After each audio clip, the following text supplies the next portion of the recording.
Is the Free Palestine movement a global cult, complete with its own prophets, influencers, and Holy Land? Let's talk about it.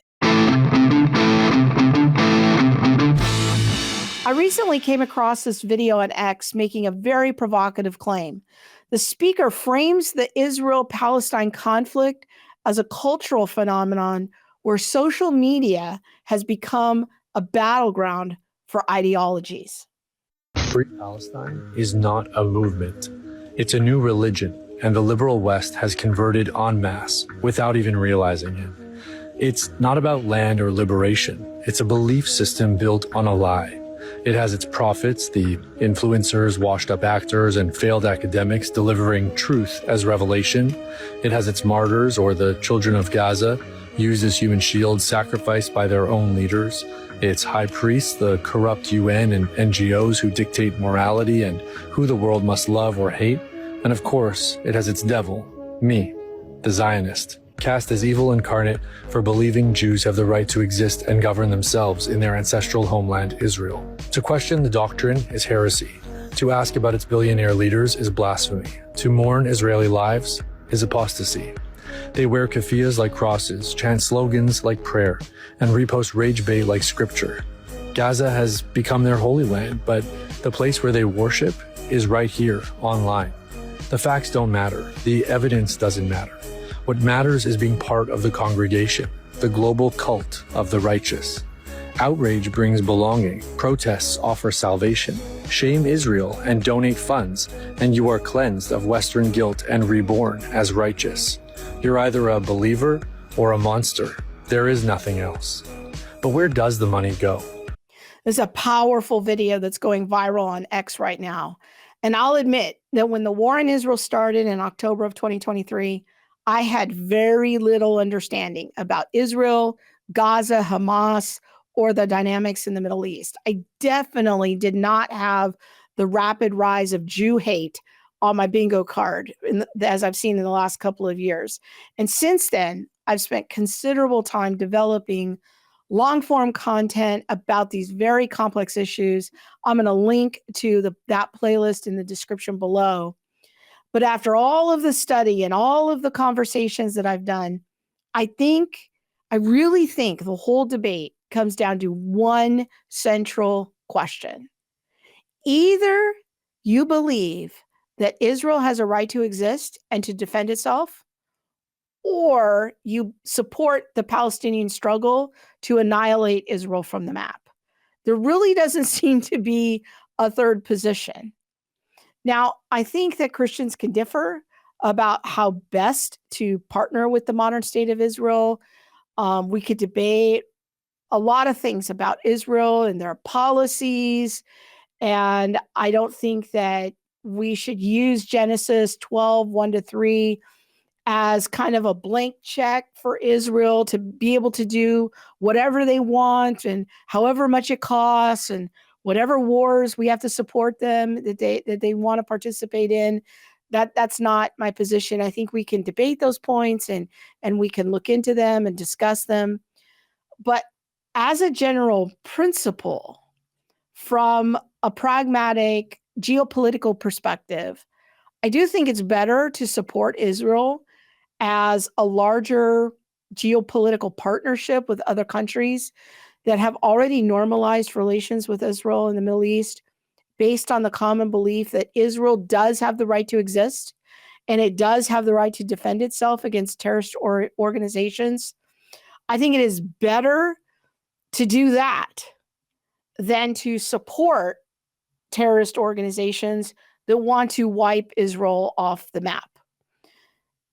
And again, it's a very complex issue, but in my tiny brain, that's really what the whole thing boils down to, is you have to pick a side. You have to go down like one side or the other. And again, that's not to say that I agree with all of Israel's policies and practices and choices and laws. But as a general rule, I do think Israel has a right to exist, and it does have a right to defend itself. That said, I also think some of the Free Palestine people hold a position that does seem kind of cult-like at times, the way this young man describes it, like the whole Queers for Palestine people. Don't they know that there are actually no queers living in Gaza, that they wouldn't be allowed to live in Gaza, that they are kind of just being played as useful idiots in this culture war? This video that is also going viral this week on X describes this dynamic pretty well, and why people are willing to live in absolute contradictions over these issues. The Western liberal mind conceives of itself as being good because it's liberal. The Western liberal tells him or herself, I'm a good person because I'm liberal, and I'm liberal because I'm a good person, which means that I believe in things like the brotherhood of man, conscience and compassion, looking after the wretched of the world, the poor and the wretched of the world, standing up against abuses of power. These are all good things, and that's why I'm a liberal.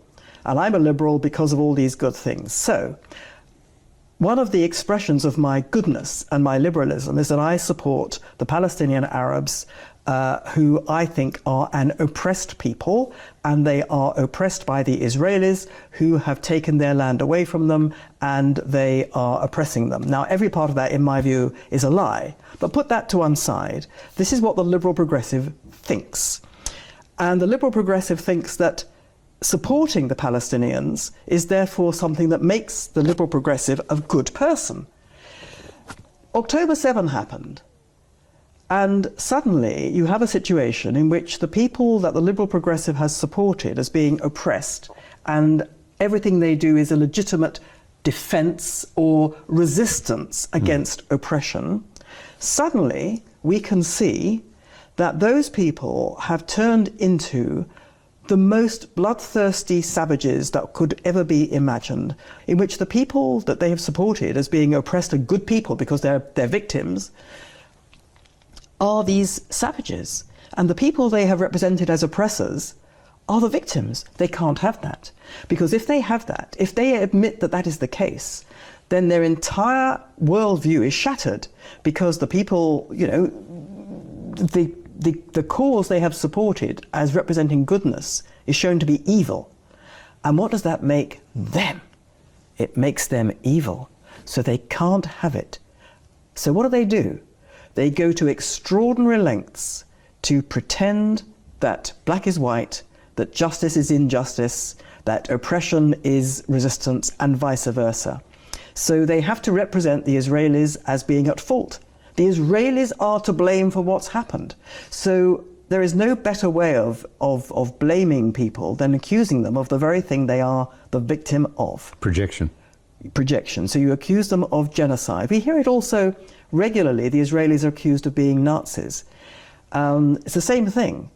What's interesting to me, too, is that progressives, and I would add to that some extreme conservatives, seem to all be united around their hate for Israel. They would seem to be united around the idea that Israel does not have a right to exist and does not have the right to defend itself. And this is why where you stand on the existence of Israel has become such a major cultural fault line. These days, standing against Israel is easy. You're seen as the good person. It will cost you almost nothing, socially speaking, to stand against Israel. You'll be loved, you'll be platformed, the cult will praise you, but leaving the cult will cost you a lot. If this conversation resonated with you, drop a comment below and share it with somebody who needs to hear it. And don't forget to check out my long-form Theology Mom podcast for more teaching on the Bible and theological commentary on social issues. I'll put a link in the description below to my previous conversations related to Israel, Judaism, Hamas, and Islam. Thanks for checking it out. Hey, if you enjoyed this content, come check out the Center for Biblical Unity. Download our free ebook, Is Christianity a White Man's Religion? Click on the link in the description below.